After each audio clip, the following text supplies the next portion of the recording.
영양만점 시장 이야기 채워드리는 만나면 붉어지는 홍당무. 시청자 여러분 안녕하세요. 저는 생방송 진행을 맡은 김민소입니다. 네, 어제와는 다른 오늘입니다. 상대적으로 힘이 부족했던 코스닥이었는데요. 오늘은 이 코스피에 비해서 코스닥이 또 상대적으로 강한 탄력을 보여줬습니다. 외국인과 기관 투자자들의 힘입어서 또 0.9%대의 상승폭을 키워가는 모습이었는데요. 오픈 AI가 신형 AI 모델 출시를 밝혔고 또 미국 정부는 대중국 관세 인상을 발표하면서 오늘 또 AI 관련주들 그리고 철강 관련주들이 강세를 보였던 하루였습니다. 다만 오늘 밤에 또 미국의 생산자 물가지수가 발표가 되고요. 또 파월 연준 의장의 연설도 예정이 돼 있습니다. 그리고 국내 증시가 또 내일 또 휴장과 더불어서 대망의 4월 CPI 발표까지 또 기다리고 있는데요. 이 경계감이 들 수밖에 없는 이 이벤트들의 결과가 시장에도 어떻게 작용을 할지, 어떤 영향을 미치게 될지 계속해서 저희와 함께 주목해 보셨으면 좋겠습니다. 네, 오늘은 실전 트레이더 장자방 전문가님과 함께하는 화요일입니다. 전문가님 모시고 오늘도 확실하게 여러분의 매매 승률을 끌어올릴 수 있는 리스크를 관리할 수 있는 그런 매매법 또 배워볼 거고요. 주식과 ETF 그리고 선물 옵션까지 이 세 가지의 매매법을 50분 동안 또 담아보도록 하겠습니다. 마냥 어렵게 느껴지는 선물 옵션 매매법까지 또 쉽게 접할 수가 있고 또 대형주 중심의 주식과 ETF 매매법 저희가 전략까지 함께 세워드릴 거니까요. 50분 끝까지 집중해 보면서 이 5월 중순을 향해 달려가고 있는 지금 시점에서도 지금부터라도 내 계좌에 화려한 그런 실질적인 수익을 꽂아 넣었으면 합니다. 자, 그럼 전문가님 바로 모셔보겠습니다. 어서 오세요. 반갑습니다. 안녕하세요. 네, 전문가님 또 일주일 만에 한 주가 찾아왔는데요. 일단 시청자 여러분들께 인사부터 나눠주시죠. 예, 안녕하십니까. 장차방입니다. 시장은 지금 눌렀다 오르고 눌렀다 오르는 기간 조정을 하고 있습니다. 우리가 한 가지 경계해야 될 건 가격 조정이 나온다면은 그동안 좀 비싸서 많이 올라온 종목들 사지 못했던 걸 싸게 살 기회가 되는 것이고 기간 조정이 된다면 다음 순환 섹터를 우리가 조정을 이용해서 매수한다라고 보시는 게 맞거든요. 전 지금 현재의 구간은 후자라고 생각을 하고요. 올해의 시황을 계속해서 올 연초부터 이야기 드렸던 건 6월 내지 7월 정도까지는 상승장으로 본다. 그리고 여름을 지나면서부터는 주식을 팔고 가는 게 좋아 보인다. 그리고 하반기에는 시장이 많이 꺾을 거라고 생각하니까 우리가 여름에 올라오는 걸 이용해서 인버스를 슬슬 매집해서 올 하반기에는 가파르게 빠지는 걸 좀 생각해 보려고 합니다. 왜냐하면 가장 근거를 볼 수 있는 게 금투세입니다. 민주당에서 열심히 똥꼬집 부리면서 금투세를 내겠다, 받겠다라고 우기고 있는데 제가 볼 때는 그냥 세금을 더 걷기 위한 정책에 불과하고요. 지금 민주당에서 계속해서 이야기하는 금투세 징수에 관한 논리를 이야기하는 건 부자 감세입니다. 그런데 여러분 이게 참 어떻게 보면 죄송합니다. 방송에서 가장 제가 순화한 표현은 무식하다라고 이야기할 수 있는 건 그 무지성의 이야기는 무엇이냐면 대한민국 전체 국민들 중에서 지금 주식을 하는 인구가요. 전체 인구의 최하 3분의 1입니다. 그러면 3분의 1이 부자인가요? 그 부자를 위한 감세라고 이야기하는데 말이 안 되는 얘기를 하고 있고 그냥 세금을 걷고 싶은 겁니다. 재미있는 건요. 지금 우리가 금투세를 통해 가지고 거둘 수 있는 세수를 거둘 수 있는 예상폭은 얼마 정도냐면 대략 연간 1조 3천억입니다.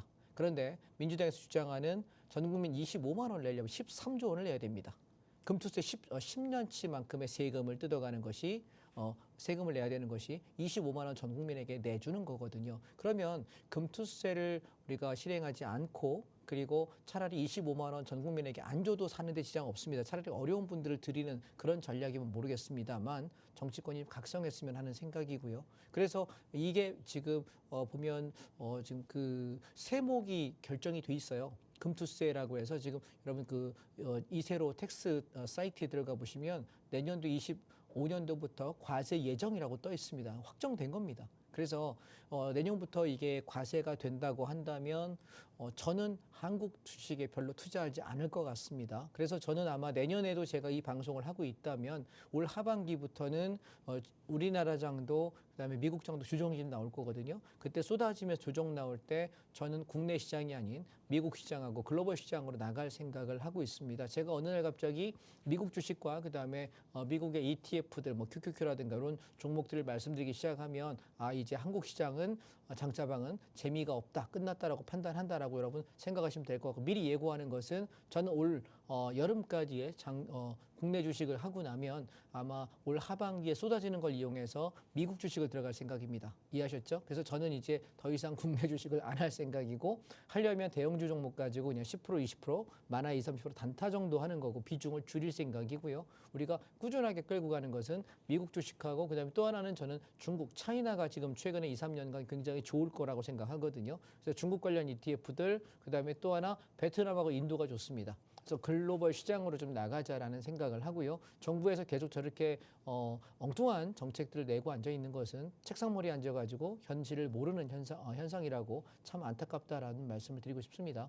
어쨌든 정부가 정했으면 어쩔 수 없습니다. 민주주의라는 게 다수가 결정하면 따라야 된다는 굉장히 미련한 정책이기도 하니까요. 그래서 답답합니다만 저는 그렇게 말씀을 좀 드려보겠습니다. 그래서 올해 여름까지 올라오는 여름 안쪽에 올라오지 못하는 종목들은 버려야 될 종목일 가능성이 높습니다. 그래서 제가 만약 주식 다 팔겠다라고 이야기하고 인버스 배팅을 이야기 드리기 시작하면 그때부터는 각별히 조심하시고 여름 안쪽에 6월, 7월 달 시장 올라올 때 주식들 차익 실현에 현금화 시켜놓은 것들은 건들지 마십시오. 그리고 제가 하락이라는 게 보여질 때쯤 아마 여름에서 가을을 넘길 쯤이 아닐까라고 생각하는데 그때쯤에 인버스 배팅하면서 하방 배팅해서 좀 끌고 갈 생각을 할 거고요. 그때는 주가가 좀 많이 빠지는 것에 배팅을 할 거니까 미리 알고 계시고 그럼 이번에 여름에 이렇게 올랐다가 하반기 빠지면 저점이 아마 연말쯤이나 내년 초쯤에 잡힐 거예요. 그럼 여기서부터 끌고 올라가는 것은 괜찮아요. 그런데 얘가 굉장히 크게 올라가는 그림은 아닐 거라는 생각이고 그래서 그냥 웨이브는 타겠습니다만 우리가 이제 물량의 배팅을 하는 것은 국내장보다는 글로벌장으로 좀 넘어갈 생각. 그래서 말씀을 좀 드려보겠다는 거고요. 그래서 오늘은 제가 시황에 관한 얘기를 조금 많이 드릴 생각이라서 조금 경청해 주시면 도움이 좀 되지 않을까라는 생각입니다. 두 번째요. 제가 여러분께 1월 달부터 계속해서 강조드렸던 게 뭐였냐면 차이나입니다.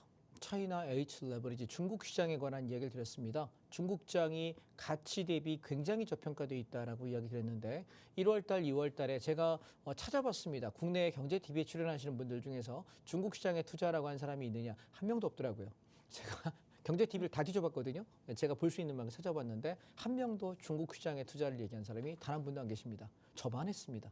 그 얘기는 제가 정신 나간 사람이거나 아니면 다른 사람들은 이렇게 저평가됐다는 거에 대해서 별로 인지를 못하고 중국은 그냥 막연히 피해야 되는 나라 생각하셨는지 모르겠는데요. 지금 이미 1,100원에서 1,300원대 집중적으로 샀는데 오늘 1,900원 찍었거든요. 1,300원에 산 사람도 50%의 수익이고 바닥부터 올라오신 분들은 약 70% 수익권에 육박하고 있습니다. 여러분은 어떻게 생각하십니까?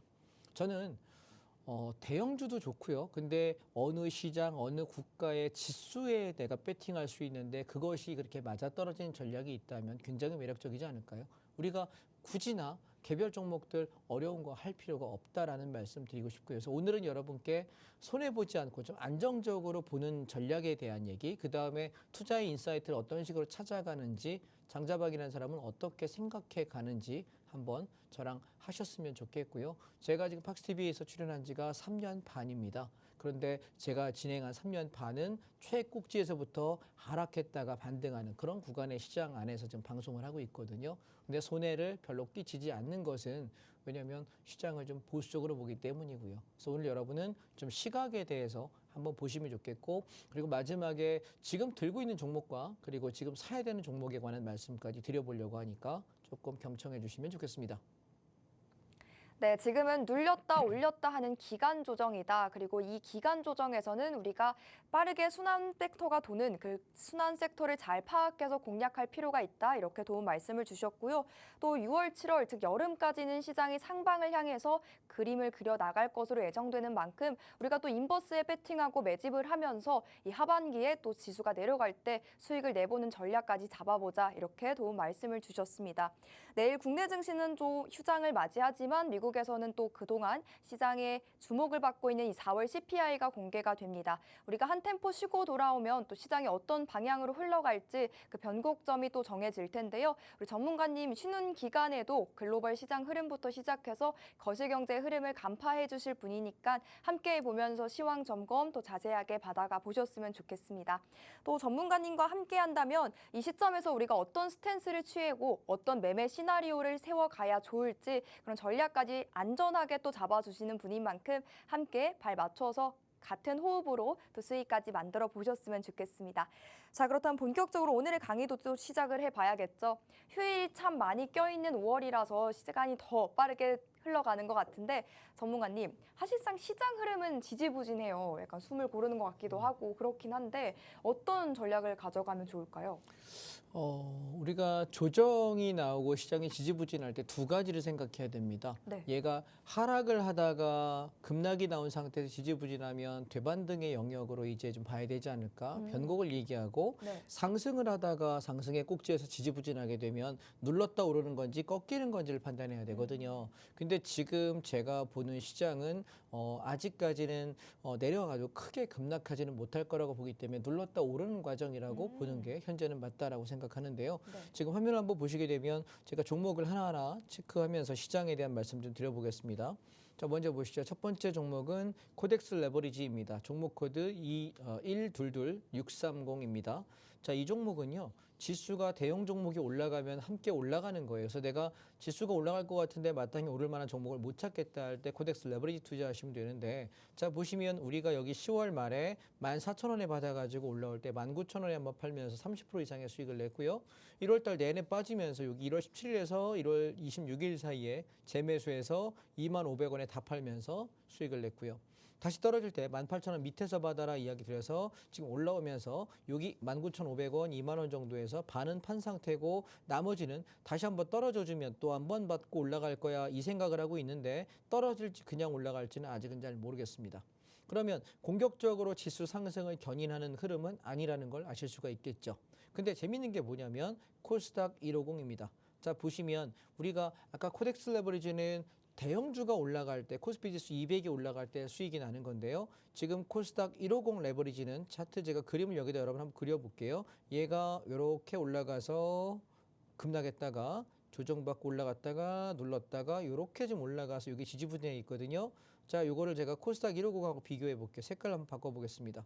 지금 이 종목은 코스닥은 어떠냐면 얘는 여기서 이렇게 급등했다가 올라오고 주저앉아서 좀 더 하락했다가 올라오고 박살났다가 반등은 약하게 지금 지지부진. 그러면 자, 두 개의 흐름을 한번 비교해 보시게 되면 이 분홍색 선이 지금 우리가 코스닥 150, 즉 중소형 종목이라고 말씀드리는데 여러분 보시면 올라갈 때는 대형주가 검정색 선이 대형주인데 대형주 훨씬 더 많이 가죠. 그리고 되반등 나올 때 대형주는 이만큼 반등 나올 때 얘는 중소형주는 요만큼밖에 못 가요. 그럼 여러분 제가 한 가지 팁을 드리겠습니다. 코스닥 중소형 종목 하시는 분들 코스닥 150 레버리지 종목 코드 233740입니다. 이 종목이 돌려 세우기 전에는 코스닥 종목을 들어가지 마세요. 이해하셨나요? 지수가 돌아서기 전에 내가 종목을 고른다. 야, 그럼 좀 싸게 살 수 있지 않아? 라고 이야기하는데 제가 한번 여쭤보겠습니다. 여러분이 샀을 때 최저점이거나 최바닥일 때가 10번 중에 몇 번 되시나요? 많이 안 될 거예요. 저도 많지 않아요. 10번 중에 내가 10번을 배팅했을 때 최저점에 배팅할 수 있는 확률은 50% 이상 되면 정말 많은 거거든요. 그런데 우리는 희한하게 자꾸 바닥을 잡으려고 조정 좀 나오기 시작하면 조정 나와서 바닥 찍고 반등 나오는 거 확인하고 들어가면 조금 비싸게 사면 바닥에 조금 더 반등한 상태에 비싸게 사면 돼요. 근데 희한하게 떨어질 때 어디가 바닥인지 모르게 반등이 나오는 걸 확인하지 않고 자기가 자꾸 들어가. 어디까지인가 언젠가 싸겠지 이러면서 그러다 보면 물리는 거예요. 우리가 그런 얘기 하거든요. 야, 이쯤이면 바닥일 줄 알았더니 그 밑에 지하 3층이 있더라. 그 밑에 지하 5층이 있더라. 지하 10층이 있더라. 지하 100층이 있더라. 이런 얘기합니다. 왜냐하면 얘가 자율적으로 찍고 반등 나오는 걸 확인하고 들어가도 빠른 속도로 내가 저점 잡는 게 쉬워요. 그런데 우리가 꼭 저점 잡으려고 역방향 진행하려고 하지 마세요. 이해하셨나요? 우리가 상승하고 있는 건 계속 상방을 따라가면 되는 거고 하락하고 있으면 하방을 보면 되는 거지 굳이 하락 중에 상승 봐야 될 이유는 없다라는 겁니다. 그래서 저는 코스닥 150 레버리지가 지금 개인적인 예상은요. 한 5월 말에서 6월 초 정도 이렇게 조정이 나와서 바닥을 형성하게 되면 이후에 들어가는 것이 좀 낫지 않을까라는 생각이에요. 그래서 따라서 중소형 종목들을 좀 하고 싶은 분들은 5월 달에 좀 피하자는 겁니다. 이해했습니까? 5월 말에서 6월 초쯤에 얘가 저점이 형성되면 들어가고 싶다는 거고 저는 이 종목을 지금 어디쯤에서 거래하고 싶다라고 생각을 하냐면 8,500원에서 9,500원 구간 이쯤 오게 되면 저는 매매를 한번 해보고 싶습니다. 그 전까지는 중소형 종목은 아직은 그냥 쳐다만 볼 뿐 거래하지 않겠다. 여러분도 그러셨으면 좋겠다는 생각이고요. 자, 그 다음에 미국 달러인데요. 얘는 미국 달러 선물 레버리지라고 하는 ETF인데 우리 지난번에 12,000원에서 12,500원 여기서 매수해가지고 치고 올라올 때 여기 14,800원 찍던 날 4월 16일 날 전량 차익 실현 내렸거든요. 가장 좋았죠. 중간 오면서 여기서 분할 청산 한번 했고요. 그리고 다시 눌릴 때 재매수했다가 올라올 때 여기서 한 방에 일괄적으로 다 팔았습니다. 자, 이 얘기는 뭐냐면 달러 가치가 오른다는 얘기는 주가가 빠지는 거랑 영향이 많아요. 근데 문제는 달러 가치가 올라가다가 이렇게 내려가기 시작하잖아요. 그럼 주가는 어떻게 되냐면 주가가 반등을 해요. 근데 재밌는 건 얘가 급락을 할 때 시장이 급등을 합니다. 자, 한번 보실까요? 여기 보시면 지금 제가 이렇게 한번 보여드릴게요. 10월 말입니다. 10월 말에 이렇게 지수가 달러가 이렇게 올라가면서 박스권 안에서 놀다가 얘가 11월 달 땡 되자마자 장대 연봉으로 빵빵빵빵 죽는 거 혹시 보이시나요? 자, 요 위치 때 종합주가 지수는 어땠냐면 자, 코덱스 레버리지를 한번 보시게 되면 이 위치 때 정확하게 지수는 저점에서부터 급등합니다. 보이실까요? 예, 급등합니다. 얘가 떨어질 때 얘는 급등한다고요. 그냥 단순하게 오르는 게 급등합니다. 그러면 우리가 공격적인 배팅을 하고 추격을 해도 좋다라고 할 때가 언제냐면 달러가 점진적 하락을 하는 것이 아니라 이렇게 음봉으로 빠바방 이렇게 여기서 이렇게 빠바방 이렇게 무너질 때가 내가 주식을 배팅할 시기입니다. 오케이? 이거 하나만 아셔도 내가 주식을 물량을 배팅하고 승부 걸 수 있는 시기를 알 수 있는데 보시면 얘는 지금 고점을 찍고 나서 갔다가 눌리고 갔다가 이런 식으로 내려가게 되면 지수가 올라가도 야금야금 계단식 상승밖에 하지 않습니다. 근데 이 기본을 모르는 분들이 지금 막 장횡보할 때 그냥 가자 질러대다가 나중에 지쳐가지고 한 달 뒤에 두 달 뒤에 정말 시장이 지지부진하다가 올라가려고 할 때쯤 되면 손절하고 나가게 됩니다. 그래서 최소한 여러분 딴 건 몰라도 달러 차트는 이제 봅시다. 아셨죠? 그 제 생각에는 얘가 이렇게 움직이면서 지지부진한 요 작업들을 아마 5월 말 정도까지 하다가 6월 초쯤 되면서 얘가 무너지는 게 확인이 되면 그때 지수가 좀 강하게 올라가지 않을까. 그래서 저는 6월, 7월을 그렇게 본다라고 생각을 하시면 될 것 같고 달러는 다시 한번 밑에까지 떨어질 거예요. 그러면 이때 떨어질 때 이렇게 내려가면서 지수는 오를 거란 말이죠. 앞으로 한두 달 정도 보시면 그럼 얘가 그때 다시 밑에서 달러를 요 밑에서 또 살 겁니다.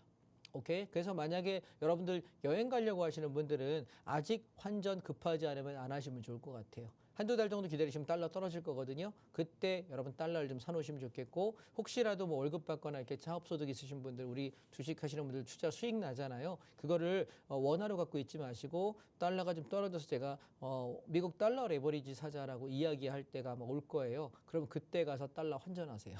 아시겠죠? 싸게 달러를 좀 갖고 달러 같이 오르면 또 내 환차익도 나는 거니까요. 그렇게 하시면 좋겠다. 그래서 저도 지금 그동안에는 항상 원화로 저도 예금을 하고 수익금을 갖고 있었는데 이번에 이제 떨어지면서 저는 원래 조금씩밖에 안 했어요. 나중에 내가 달러 쓸 것만 환전해 놓는 형식이었는데 저도 개인적으로는 달러 예금을 지금 하고 있어요. 그래서 예금 통장 하나 만들어 놓고 달러가 떨어질 때마다 내가 갖고 있는 원화 통장에 예금들이 있잖아요. 수익금 쌓아놓은 거 있고 제가 매매하면서 이익 나는 것들을 가끔 이렇게 쌓아놨다가 저도 그걸 달러로 전환해 놓습니다. 왜냐하면 앞으로 뉴 노멀 그래서 환율이 많이 올라가는 세상이 될 것 같아요. 그러면 이번에 떨어졌다가 또 한 번 움직일 때가 있으니까 보통 주기가 짧아졌습니다. 예전에는 달러 주기가 6개월에서 1년 정도 사이클로 오르고 내렸었는데 지금 이게 2, 3개월 주기로 오르고 내리는 게 꽤 심하더라고요. 그래서 달러가 단순하게 우리 여행 갈 때 뭐 아니면 뭐 아이들 저기 뭐 유학 보냈을 때 그 친구들한테 보내는 생활비, 학비 환전용이 아니라 이제는 하나의 재테크 수단도 되겠구나라는 생각이 좀 들어서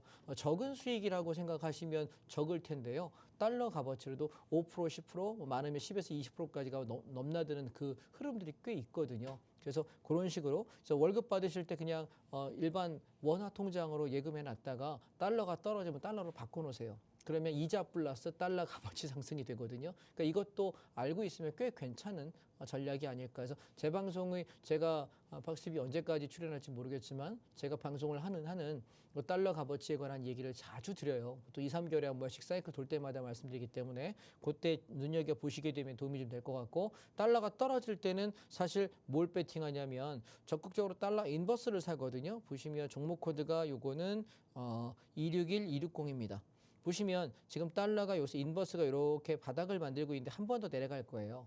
달러가 여기까지 떨어지게 되면 이게 바닥이거든요. 그러면 이제 달러가 한 번 더 올라간다는 얘기겠죠. 인버스가 내려간다는 얘기는. 그리고 나서 이렇게 움직이면 이제 달러가 조정을 좀 받을 건데 소요 기간이 제 생각에는 차트 캔들로 볼 때는 한 달 정도 소요될 걸로 보여져요. 그래서 그 정도 해서 아마 5월 말이나 6월 초쯤 되면은 시장이 바닥을 다지고 나서 본격적인 상승을 하려고 하지 않을까 저는 그렇게 달러를 가지고 말씀을 좀 드리고 싶고요. 그다음에 지금 제가 계속해서 강조드리고 있는 게 뭐냐면 차이나 H 레버리지입니다.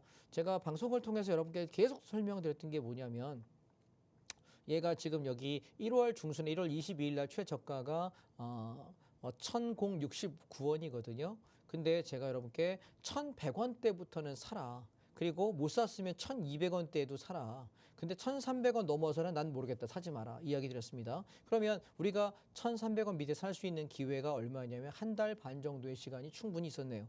1월 중순부터 시작해서 2월 말경까지 한 달 넘는 시간 동안 충분히 기회가 있었고요. 그래서 제가 드렸던 최소한의 목표가가 얼마냐면 1,650원이었습니다. 여기요. 여기서 절반 차익 실현했고요. 남은 수량은 끌고 가려고 합니다. 자, 제가 여러분 차이나에 대해서 이야기할 때 이렇게 한번 설명드렸던 기억이 여러 번 나실 건데 제가 거의 요즘에는 매주 설명하는 것 같습니다.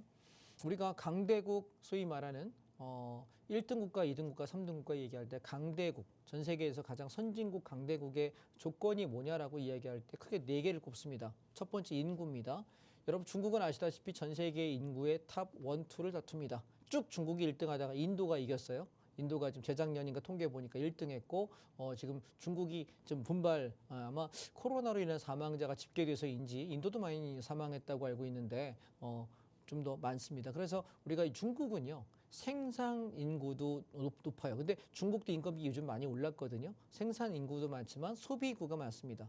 그러면 내가 뭐 사줄 수 있는 소비력이 있는 인구가 가장 전 세계에서 단일 민족으로 제일 많죠. 근데 중국은 여러분 생각을 해보실 게 얘가 단순하게 차이나 안에 중국 안에 사는 사람만을 생각할 것이 아니라 전 세계 중국계의 사람들이 굉장히 많이 퍼져 있어요.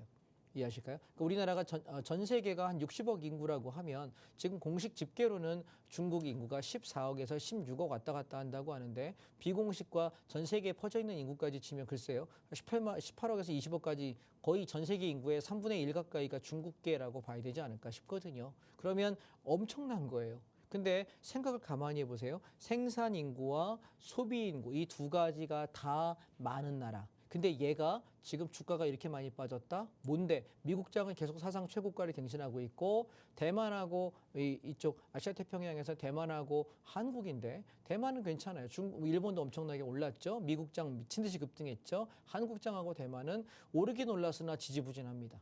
그런데 유일하게 아시아 태평양 국가들 중에 또 전 세계 탑 10, 경제력 탑 10 국가 안에서 가장 못 오르고 제일 많이 빠진 나라가 어디냐면 중국이라고 이야기 드렸습니다. 그러면 생각을 한번 해볼 문제인 거죠. 자, 인구 체크되셨죠? 두 번째가 뭐냐면 돈입니다. money.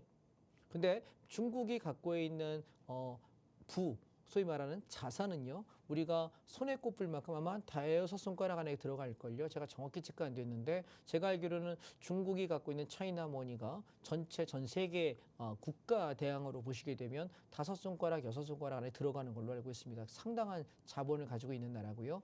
세 번째가 뭐냐면 기술력입니다. 우리가 전 세계에서 중국과 일본을 무시하듯 보고 나보다 못해라고 생각하는 민족은 대한민국 사람밖에 없습니다. 근데 모든 경제 지표에서 중국과 일본이 대한민국을 경제 지표에 뛰어넘습니다. 기술력도 그 무엇도요. 그러면 생각해 보시게 되면 지금 중국에서 나오는 게 한국에 들어오는 상품들만 메이드 인 차이나 중에 제일 핫발이 제일 싼 거 갖고 들어오기 때문에 중국 거 별거 아니야라고 이야기하는데 중국에 여러분 5,000년의 역사가 있는 나라입니다. 그 나라도 굉장히 품위가 높은 것들이 많아요. 그러면 그 나라의 물건들 중에 지금 실제 기술력도 삼성전자를 뛰어넘어가는 반도체 파운더리 기술들이 중국에서 나오고 있다는 기사가 지금 엊그제 뜨는 걸 보고 있거든요. 그러면 생각 가만히 해보시죠. 소비 인구와 생산 인구가 훨씬 더 많습니다. 임금도 훨씬 더 우리나라보다 낮아요. 훨씬 싸죠. 싼 노동비를 가지고 일을 시킬 수 있고 그리고 소비할 수 있는 우리는 5천만밖에 안 되지만 그들은 14억, 15억의 인구가 있습니다. 과연 어디에 시장이 더 클까요? 중국이 더 크죠. 그다음에 두 번째, 돈. 우리나라보다 총 GDP 생산량이 비교할 수 없게 굉장히 큰 국가입니다. 세 번째, 우리가 봐야 될 게 뭐냐면 자원입니다. 대한민국은 지하 자원이 없습니다. 땅덩어리 조그만 해가지고 그나마 북한에 있는데 북한하고 지금 통일되지 않았기 때문에 갖고 올 수 없습니다. 그러면 다음 우리 지금 중국은요 땅덩어리가 너무 커서 어디 석유가 묻혀 있는지 어디 금이 묻혀 있는지 시간과 돈과 에너지와 기술이 없습니다. 그래서 워낙 많은 자원이 묻혀 있기 때문에 중국이 만약에 자원을 개발해서 뭔가를 하겠다고 마음을 먹는다고 한다면 얘기가 달라지는 국가일 거고요. 네 번째가 군사력인데요. 미국은 이 네 개를 다 갖췄기 때문에 전 세계 탑 10입니다. 네, 탑 1입니다. 그래서 근데 중국은 우리가 어떻게 보면 미국하고 대적할 수 있는 유일한 단일 국가로는 중국일 거예요. 왜냐하면 EU 연합이 다 합쳐도 미국하고 대적하기가 쉽지 않은데 중국의 상승 속도는 어마어마합니다. 자, 여기서 우리가 한번 그럼 여러분께 여쭤보겠습니다. 네 가지 조건들 중에서 우리가 군사력도 전 세계에서 탑급의 5손가락 안에 꼽히는 나라이기도 합니다. 그렇다면 이렇게 경쟁력이 매우 좋은 나라가 지금 왜 경제가 저 모양이 됐고 주가가 엉망진창이 됐을까라고 물어본다면 두 가지를 얘기할 수 있을 겁니다. 첫 번째는 뭐냐면 미국과 중국 간의 분쟁입니다. 분쟁이 일어났던 이유는 앞에 트럼프 대통령이었을 시기에 중국이 계속해서 미국을 치고 올라오며 성장하니까 견제하기 위해서 관세를 매겼죠. 기본 관세가 25%입니다. 무슨 얘기냐면 내가 1억 원어치 사게 되면 너 25% 1억 2,500만 원어치 돈 주고 사가라 이거죠. 25%. 뭐 비싼 관세는 50%까지도 매겼습니다. 그러면 중국이 경쟁력이 세계에서 떨어질 수밖에 없겠죠. 첫 번째는 무역 규제 때문이었고요. 그다음에 두 번째는 뭐냐면 그 나라의 체제가 사회주의 공산국가라는 겁니다. 자, 우리가 전 세계에서 사회주의와 공산국가가 좋은 거라고 주장하는 사람은 아직까지 이제 지구상에 몇 나라가 남지 않았거든요. 우리 윗나라 있죠? 뚱뚱한 아저씨 있는 그 나라 하나 있고요. 그 다음에 우리 옆 나라 있죠? 중국 하나 있습니다. 그 다음에 지금 베트남도 사회주의 국가입니다. 그런데 여쭤보겠습니다. 사회주의 국가 중에서 부강한 나라가 있나요? 근데 또 뒤집어 보겠습니다. 사회주의 국가 중에서 지도층은 다 뚱뚱하고 잘 삽니다. 그런데 밑에 사람들은 굉장히 못 살아요. 그 얘기는 뭐냐면 야 우리 이렇게 해가지고 다 나눠가지고 다 같이 잘 살면 좋은 거 아니야 라고 이야기하는 건 계몽을 해서 가스라이팅을 합니다. 그러면서 사회주의가 좋은 거고 공산주의가 좋은 거고 자본주의 저것들 나쁜 거야. 쟤들은 노동력을 착취하는 거야 라고 이야기하는데 웃긴 거는 그 공산주의 사회주의를 얘기하는 그 나라 중국이 뭘 하고 있냐면요. 오히려 자본주의를 받아들여 가지고 그 윗사람들은 부를 축적해 나가요.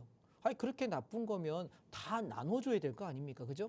예를 들면 북한에서도 김정은 같은 경우도 평양에 있는 그 지도층 세력들은 뭐 할까요? 호의호식하고 벤츠 타고 살아요. 그런데 밑에 사람들은 굶어 죽습니다. 이게 사회주의거든요. 그러면 생각해 보세요. 내가 만약에 북한에다가 돈을 투자해서 뭔가 사업을 하려고 할 때 과연 신뢰감이 있는 비즈니스 파트너일까요? 아닐걸요? 또 반대로 내가 중국에다 배팅을 했습니다. 어떤 공장을 짓고 뭐 사업을 합니다. 그런데 중국은 여차해서 갑자기 중국 공산당 한마디만 하면 어떻게 될까요? 몰수합니다. 그리고 총살하고 사형 집행합니다. 그런 나라에서 우리가 안전하게 투자할 수 있을까요? 그게 힘든 거예요. 그 얘기는 뭐냐면 중국은 이미 경제체제는 자본주의 국가입니다.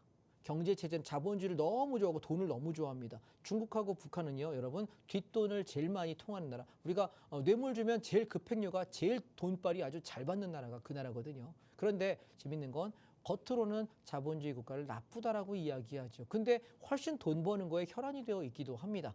아이러니하죠. 자, 이건 지금까지 얘기한 건 인문학적인 얘기입니다. 자, 돌아오겠습니다. 다시 우리가 투자의 관점에서 돌아오겠습니다. 그러면 제가 여쭤보겠습니다. 정치 체제가 꽝입니다. 그런데 경제 관점에서 투자 관점에서 바라볼 때 중국은 앞으로 성장성이 무궁무진한 나라인 건 분명합니다. 5년 뒤에 중국이 지금보다 망할 거라고 생각하시는 분 10년 뒤에 있으실까요? 20년 뒤에 지금보다 대한민국보다 중국이 더 나빠질 거라고 생각하시는 분 계십니까? 저는 없습니다. 그런 사람이 있다면 경제 공부 다시 하셔야 될 것 같습니다. 왜요? 인구가 있고요. 자본이 있고요. 기술력이 있습니다. 거기에 군사력도 받칩니다. 과연 얘가 5년 뒤에 10년 뒤에 20년 뒤에 지금보다 경제가 나빠질까요? 그래서 그 기업들이 돈을 더 못 벌까요? 아니지 않습니까? 그렇죠? 그렇다면 그 관점에서 바라볼 때 이거는 지금 뭐야? 정치적인 싸움들 때문에 경제적인 무역 분쟁들 때문에 떨어진 거예요. 그러면 우리는 어떤 관점을 선택해야 될까요? 모든 글로벌 증시가 다 나쁘면 중국은 계속 빠질 겁니다. 그런데 지금 글로벌 증시가 올라가고 있어요. 그럼 돈이 먼저 미국장에서 막 올라갔고 일본장도 막 급등하면서 난리가 났습니다. 그리고 부동산들이 막 미국도 부동산 되게 많이 오르고 있거든요, 지금. 그리고 일본도 막 안 오르던 일본 부동산들 망했다고 얘기하잖아요. 아니요, 일본 부동산 안 망했어요. 일본도 중심지는 엄청나게 올라 상상을 초월하게 많이 올랐습니다. 그렇다면 얘들이 막 오르고 있을 때 지금 아직 못 가고 있는 데가 어디냐는 거예요. 이게 제가 말하는 투자의 역발상입니다. 제가 중국을 좋아하는 건 절대 아닙니다. 중국 음식은 좋아합니다. 맛있어요. 그런데 중국이란 나라를 좋아하거나 그들의 국민성과 그들의 사상을 좋아하지는 않습니다. 물론 저는 고전을 좋아하기 때문에 노노맹자 대학을 어려서부터 읽었고 지금도 좋아합니다. 고전은 좋아합니다. 그런데 그 나라의 국민성과 그 나라의 사상은 좋아하지 않습니다. 그런데 우리가 투자를 하는 입장에서 바라볼 때 중국이라는 것은 지금 굉장히 매력적인 투자처인 거는 전 분명하다는 말씀입니다. 이해되시겠습니까? 오해 없으시길 바랍니다. 그래서 저는 여러분께 앞으로 우리가 중장기적으로 최소한 2, 3년 정도 바라볼 때 중국만한 투자처를 저는 발견하지 못했습니다. 두 번째, 인도와 베트남이 이걸 따라는 가는데 앞으로 많이 올라 있는 상태이기 때문에 투자 수익의 안전성을 비례한다고 하면 중국만한 투자처가 저는 현재 없다고 생각합니다. 심지어 미국은 굉장히 올랐지만 앞으로도 오를 거예요. 그런데 미국의 투자 수익률을 따져보시게 되면 미국이 올라가는 수익률보다 우리가 꺾였을 때 안전마진 입장에서 지금 미국은 올라가는 입장에서 갖고 있는 사람의 역할이지 현재 신규 매수하기에는 부담스러운 자리거든요. 그런데 중국은 여러분 굉장히 많이 떨어져 있기 때문에 지금 제가 잡았던 차이나 H 레버리지 입장에서는 보통 50%에서 70% 정도 올랐단 말이에요. 바닥에서부터 70%가 올랐고 그리고 중간에 잡으신 분들도 한 45%에서 55% 정도 수익 나는 상태거든요. 그 관점에서 바라봐도 앞으로도 무궁무진하게 성장할 가능성이 매우 높다라는 섹터입니다. 그러면 미국 주식 좋다는 건 맞아요. 그런데 쌀 때 산 사람이 좋은 거고요. 지금 산 사람은 더 갈 수는 있겠으나 리스크는 분명히 부담을 해야 되는 위치가 아닌가라고 생각을 합니다. 무슨 말씀인지 이해되시겠습니까? 좀 더 쉽게 설명하겠습니다. 목동 아파트가 1982년부터 86년까지 분양을 했습니다. 그 당시 분양가가 3억 내외 정도였고요. 한 뭐 싸게 하신 분은 2억 한 7, 8천 정도였던 걸로 알고 있고 좀 비싸게 하신 분은 3억 한 5, 6천 정도 하는 걸로 알고 있습니다. 목동 아파트가 이제 벌써 분양하고는 40년 정도 경과돼서 지금 가격이 30평대 기준 약 20억 합니다. 그럼 생각 한번 해보시죠. 내가 3억 기준 3, 6, 18, 6배가 올랐거든요. 그런데 여쭤보겠습니다. 내가 3억에 만약에 40년 전에 분양받아서 지금 20억까지 깔고 있으면 나는 내 수익률이 6배, 7배의 수익이 났으니까 되게 돈 많이 번 거잖아요. 그죠? 맞습니다. 그런데 문제는 내가 만약에 3억 5천에 분양받았는데 10억까지 올라왔어. 그때 10억에 목동 아파트를 사는 사람은 어떤 불안감이 있을까요?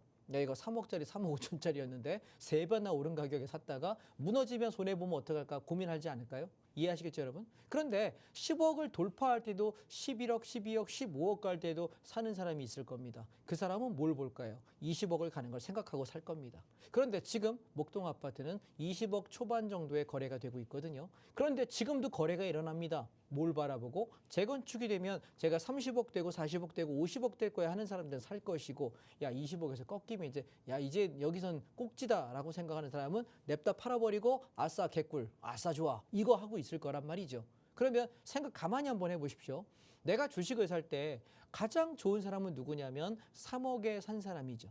근데 우리가 지나고 보니 10억에 산 사람도 나쁜 투자가 아니었고 15억에 산 사람도 나쁜 투자가 아니고 지금 20억에 사는 사람도 나쁜 투자는 아닐 겁니다. 왜요? 헌집이 새거가 될 때 재건축 재개발이 굉장히 지금 많이 어렵죠. 공사비 올라서. 그렇지만 이 또한 시간이 지나가면서 10년이 흘러가고 20년이 흘러가면서 분명히 헌집은 새것이 될 겁니다. 비용이 오를 뿐이죠. 그렇다면 지금 잡는 사람도 좋은 투자일 거예요. 그럼 제가 여쭤보겠습니다. 미국 주식은요, 여러분 어떤 거냐면 3억에 분양받아서 20억까지 올랐는데 얘가 또 환골탈태해서 30억 가고 50억 가고 100억 가는 그림을 그리는 게 미국 주식입니다. 그러면 얘는 언제 사는 게 좋으냐면 외부 변수로 인해서 주가가 빠질 때가 있거든요. 코로나로 급락할 때도 그런 형식이었고 리먼 사태도 그런 형식이었고 우리가 얼마 전에도 미국 주식이 많이 빠졌을 때가 있거든요. 작년에. 그럴 때가 우리가 들어갈 수 있는 타이밍이 되는 것이고 지금 올라갈 때 내가 따라 붙었다가 그러면 난 뭐 해야 되냐면 만약에 물려서 무너지잖아요. 그럼 나는 올라갈 때까지 버티면 되는 거예요. 왜냐하면 회복력이 좋고 전 세계 탑티어의 기업들을 갖고 있는 것이 미국이잖아요. 그러니까 나는 그냥 물려도 버티고 뭐해도 버티고 주구장 주구장창 오케이 우상향 이걸 보는 사람이 우리가 미국 주식을 가져가는 게임이고요. 그다음에 저는 중국은 뭘 생각하는 거냐면 이렇게 가는데 얘만 보는 게 아니라 이 외에 만약에 우리가 강남이야. 그 외에 나머지 뭐 마용성이라든가 나머지 핵심지들이 있잖아요. 그중에서 조금 야 요거 좀 잠깐 조정 나왔는데 이거 좀 싸게 살까? 이런 것들이 우리가 중국 주식에 해당한다라는 겁니다. 그래서 성장성을 놓고 보면 미국 주식을 넘어갈 가능성은 거의 없다고 봐요. 아마 제가 죽기 전까지는 그런 일이 거의 없지 않을까요? 예, 물론 중국이 미국을 뛰어넘을 가능성이 완벽히 없다고 말할 수는 없어요. 그런데 굉장히 희박하지 않을까요? 그렇다면 물론 제가 만약에 중국이 성장할 수 있는 유일한 방법은 사회주의 체제를 포기하는 거예요. 만약에 중국이 야 오늘부터 나 사회주의 안 할 거고 우리 자본주의 무조건 할 거야. 자유민주주의 국가 중국 이제 공화국 아니야. 이거는 중국은 미국과 같은 사회 체제로 돌아갈 거야라고 선언해 버리면 어쩌면 미국을 뛰어넘을지도 모르겠습니다.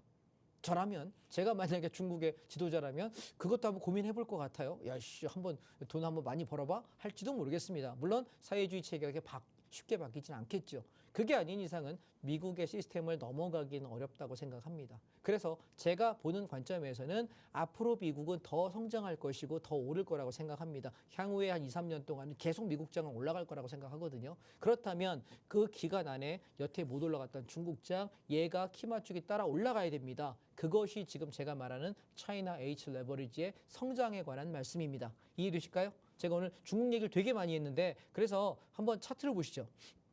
자 보시면 월봉을 보시게 되면 얘가 2015년도에 17,400원까지 갔던 거예요. 그리고 얼마까지 빠지냐면 4,000원까지 빠집니다. 무려 4분의 1 토막이 빠지고 나서 다시 13,700원까지 오릅니다. 다시 300%가 시세가 나죠. 그리고 다시 죽입니다. 그리고 저점에서 더블 정도 반등했다가 완벽해 죽어서 1,069원까지 17토막이 났습니다. 저는 지금 여러분께 뭘 말씀드리냐면 1,000원, 1,100원대부터 1,200원대는 세상에서 다시 오지 않을 저점 매수 기회라고 말씀드렸고 보시면 월봉이니까 되게 미미하게 보이죠. 반등을 했지만 되게 우리가 70% 올랐는데 얼마 안 오를 것처럼 보이잖아요. 그래서 저는 얘를 얼마 정도 보는 거냐면 2025년, 26년, 27년 정도 갔을 때 얘는 5,000원에서 8,000원 구간까지 올라가는 게 무난하지 않겠느냐. 그럼 여러분 수익 투자 꽤 괜찮은 거 아시겠습니까? 중장기로 보실 때 굉장히 성장력이 높다라는 말씀을 드리고 있는 것이고 그다음 주봉으로 한번 보시게 되면 조금 미미한 게 덜하죠. 보시면 우리가 바닥에 잡고 이렇게 올라올 때 이만큼 올라와서 벌써 70%, 80%가 올라왔단 말이에요. 바닥에서부터. 그러면 얘가 올라갈 때 제가 드렸던 목표가는 2,300원에서 2,500원 구간 여기 1차 목표가 바닥에서 2배 정도 올라오는 자리까지는 무난하지 않을까라고 말씀드린 것이고 얘가 올라갔다가 눌리고 올라갔다 눌리고 하면서 결과적으로 올라가는 그림은 전 얼마까지 보냐면 4,000원에서 5,000원 요 구간은 무난하게 볼 수 있다라는 거고 최대폭을 보면 5,000원에서 6,000원 구간까지 가능하다라고 생각하기 때문에 향후에 저는 저 목표가 도달하기 전까지 한 1, 2년, 2, 3년 정도는 계속 이 중국을 우량 종목으로 놓고 보겠다는 겁니다. 자, 일봉을 보시게 되면 1,100원에서 1,200원 요 구간에 집중적으로 매수했고 1,300원 넘어가기 전까지 사도 좋다라고 이야기했는데 올라오면서 저는 절반은 차익 실현을 하고요. 다시 떨어진다고 한다면 조정을 이용해서 또 한 번 사드릴 생각인데 분명히 여러분 조정 시에 사라 그러면 안 살 겁니다.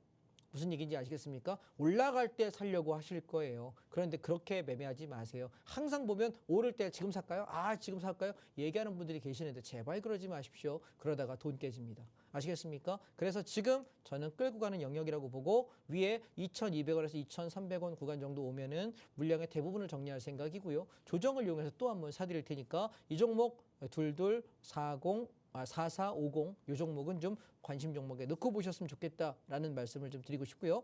그 다음에 여러분께 설명드리고 싶은 건 뭐냐면 제가 이 외에도 인도예요. 보시면 타이거 인도 니프티 50 레버리지입니다. 종목 코드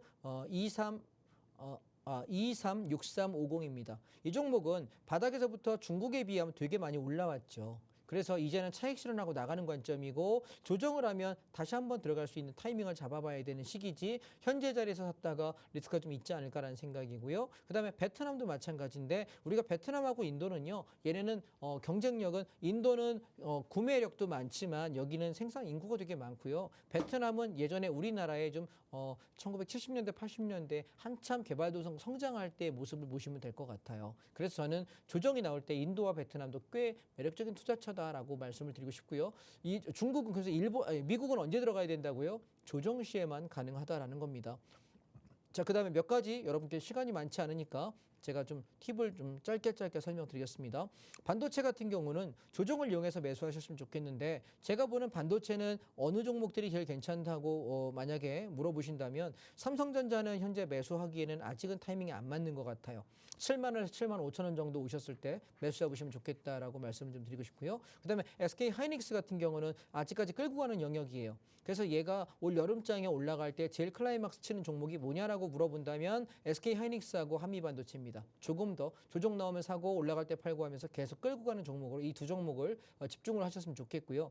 그다음에 또 하나 우리 지난번에 한번 홈런 쳤던 종목 중에 하나가 현대오토웨버입니다. 기억하시는지 모르겠는데 앞전 쌍바닥을 제가 바라보면서 14만 원대 매수하라고 이야기하고 급등하던 날 17만 원대에 다 팔고 나가라고 한 주 남기지 말라고 이야기 드렸는데 장대 음봉 떨어졌습니다. 자, 이제 저는 얘를 15만 원 밑에서 14만 원, 13만 원까지 다시 한번 매집을 해보려고 합니다. 그리고 다시 올라올 때 17만 원에서 19만 원대까지 또 한번 점프하겠습니다. 그러면 올 여름까지 시세는 이걸로 끝나는 걸로 보시죠. 현대오토웨버 관심 종목에 넣으시고 그 가격대 오시면 보시면 되겠고요. 그다음에 LG전자입니다. 제가 LG전자를 지난번에 여러분 방송에서 쌍바닥 이야기 드렸습니다. 9만 원 초반에서 9만 3천 원까지 이 구간에 매수해서 10만 원 초반에 팔고 다시 내려올 때 9만 3천 원 4천 원부터 매수해서 10만 원 초반에 팔고 다시 내려올 때 9만 원에서 9만 3천 원 여기 사가지고 10만 원 초반에 팔고 반복드리고 있는데 이걸 제가 이야기하는 이유는 뭐냐면 LG전자가 이제 상승의 에너지를 탈 타이밍이다라고 말씀을 자꾸 드리고 있는 겁니다. 얘는 단순하게 단타 치는 관점이 아니라 자 주봉을 한번 보시죠. LG전자를 보시게 되면 얘는 저기 14만 원대부터 17만 원대부터 7만 원까지 빠지면서 반토막 이상 납니다. 그리고 나서 2022년도부터 쭉 치고 올라 13만 원까지 바닥에서 한 80% 가까이 시세가 났고요. 그리고 지금 조정이 나오면서 지지부진합니다. 따라서 저는 지금 얘는 9만 원 초반부터의 LG전자 매수는 중기 관점에서 괜찮다는 생각을 합니다. 왜? 다시 한번 이렇게 갔다가 치고 올라가게 되면 13만 원에서 15만 원까지 올라가는데 무리가 없다는 생각이고 이번 타이밍이 그 타이밍이라고 생각하니까요. 대형주 중에 여러분이 마땅한 게 없으시다면 이 종목을 보시면 좋겠다. 여름에 상승할 때 LG전자 한 번 더 치고 갈 겁니다. 자, 보시면 LG전자 월봉을 보시게 되면 바닥에서부터 저 고점에 쭉 밀려서 박살났다가 시세 한번 주고 쭉 밀렸다 시세 한번 크게 주고 쭉 밀렸다 반등하고 지금 야금야금 가다가 반등 한번 주고 나면 시세가 일단락돼서 한동안 고전할 종목이다라고 보시고 LG전자 지금 여러분 관점에서 13만 원 정도까지 보시는 거는 무리가 없어 보인다. 다만 한 방에 살려면 물릴 거니까 9만 원 초반부터 내려올 때 조금 사는 거 저는 추천하겠습니다. LG전자 여러분 어떻게 보면은 지금 남들이 경쟁하지 않는 섹터이기 때문에 좋다라는 생각이고요. 그다음에 반도체 종목 중에 제일 힘약한 게 DB하이텍인데요. 얘는 4만 3천 원 밑에서부터 4만 원 살짝 깨는 자리까지 슬슬 모아놓으시게 되면 반도체 섹터 이렇게 올라갈 때 요 위에까지 그동안 정말 못 간 종목이기 때문에 치고 넘어가기에 괜찮다. 안전빵이 어떨까라는 생각이고 탄력이 좋았던 종목은 아니에요. 그다음에 또 하나가 뭐냐면 하나마이크론인데요. 하나마이크론이라는 종목은요. 우리가 반도체 소재 장비 업종인데요. 얘는 24,000원에서 26,000원 요 구간 안에 오실 때 이렇게 사두시면 이렇게 치고 올라가는데 소요되는 시간이 한 4, 5개월쯤 걸릴 거라고 생각하거든요. 3개월에서 5개월 정도 그렇게 내려올 때 천천히 담아 놓으셨다가 냅두시면 나중에 소재 부품도 치고 올라갈 때 얘는 보통 뭘로 테마 타냐면 반도체 테마 치고 올라갈 때 가고요. 로봇 테마 올라갈 때 올라가고요. 뭐가 태도 하여튼 이쪽에 AI 반도체 관련되는 어떤 테마가 하나만 타기만 해도 테마로 움직이는 종목이라 보실까요? 얘가 움직일 때 급등할 때 다 이거 테마예요. 보세요. 보이실까요? 예, 전부 급등 테마입니다. 그래서 얘는 주로 무너질 때 이런 식으로 지지부진하면서 이 구간에서 꽤 오랫동안 몇 개월, 4, 5개월씩 이러는 성향이 있는 종목이라서 내가 그 구간 안에서 저점에서 분할만 매수해 놓으면 이렇게 올라가는 시세들을 취할 수 있게 되고요. 여기도 보시게 되면 마찬가지로 지금 같은 구간 안에서 이렇게 박스권 라운드 돌고 있어서 여기서 사놨다가 이렇게 올라가면서 수익 내기에 괜찮은 종목이다 말씀을 드려보고 싶습니다. 시간이 없으니까 두 종목만 더 하겠습니다. 자, 그 다음에 또 하나 섹터가 뭐냐면 한국 타이앤테크놀로지입니다. 제가 자동차는 완성 종목이 기아랑 현대차 두 개가 있는데 완성차 입장에서는 올라는 가겠지만 그다지 매력적이진 않은 것 같습니다. 자, 우리가 벤츠라는 자동차가 좋은 차인 건 다들 아시죠? 다들 좋은 차라고 알고 있는데 얘가 중국에 넘어간 이후부터 벤츠를 타시는 분들 입장에서는 아실 텐데 잔고장이 굉장히 많아졌습니다. 자, 뭘 하고 싶은 거냐면 자동차는 완성차 업종이 있고요. 완성차 회사가 있고 조립해서 파는 완성차, 뭐 벤츠, 현대차, 기아차 이런 식의 차가 있고요. 그다음에 뭐냐면 그 자동차의 부품을 만드는 부품 제조업자가 있습니다. 그런데 사실 우리가 자동차 팔면 자동차로 돈을 번다고 생각하지만 차 한 대 사면 우리가 어떤 사람은 뭐 짧게 몇 년 타다 바꾸기도 하지만 길게 타는 사람은 굉장히 오래 타거든요. 그러면 자동차는 새 차를 누가 사줘야 자동차 업계가 돈을 벌 거 아닙니까? 그런데 자동차 업계는 그걸로 버는 게 아니라 새 차는 출시 효과로 바짝해 돈 버는 거고 그다음에 뭐 하냐면 잘 고장 나야 돼요. 부품을 계속 부품값 팔아먹는 거예요. 이해되십니까? 현대차 같은 게 현대모비스, 현대위아, 만도 얘네가 부품을 팔아서 계속 주기적으로 뭐가 고쳐줘야 그 부품을 파는 걸로 이익을 본단 말이죠. 그래서 저는 제가 자동차 섹터를 공략할 때 완성차, 현대차나 기아를 공략하지 않고 부품주를 공략하는 이유가 우리가 차를 팔고 나서 최소한 8년에서 15년 정도는 부품을 공급을 해야 되는 의무 계약상이 있습니다. 각 차 종류도 다 다른데 10년 이상 부품을 생산을 해야 되거든요. 그래서 저는 뭘 보는 거냐면 현대모비스, 그다음에 현대위아, 그다음에 여기 만도 이런 부품주를 훨씬 더 좋아하는 거고요. 지난번에 우리 만도 대박 쳤죠? 바닥에서 33,000원, 34,000원 잡았는데 저기 38,000원, 4만 원 찍을 때 다 팔고 한 주도 남기지 말아요. 다 팔았더니 대박 쳤습니다. 그리고 제가 지금 여러분께 설명드리고 싶은 건 한국 타이앤테크놀로지라고 하는 종목입니다. 이 종목 제가 계속해서 여기 주봉을 한번 보시게 되면 바닥에서 이렇게 라운드 돌 때 여기 2022년부터 2023년 초반까지 이거 좋다는 얘기를 수도 없이 했습니다. 수도 없이 중장기로 볼 때 왜 앞으로 자율 전기차, 전기차, 자율주행차들 나올 때 특히 전기차 같은 경우 타이어 소모량이 내연기관차 대비 10%에서 20%가 많다. 타이어 소모량이 많아지니까 생산을 많이 할 거고 많이 팔리니까 돈 많이 벌 거야. 그래서 타이어는 오히려 자동차보다 교체 주기가 더 짧거든요. 그렇죠? 그래서 이거 계속 얘기 드렸는데 엄청 올랐죠. 그래서 6만 2, 3천 원대에 다 팔고 지금 기다리고 있는데 장대 연봉 떨어져서 제가 제일 좋은 건 사고 싶은 건 3만 5천 원에서 4만 원 오면 좋겠는데 안 올 것 같아요.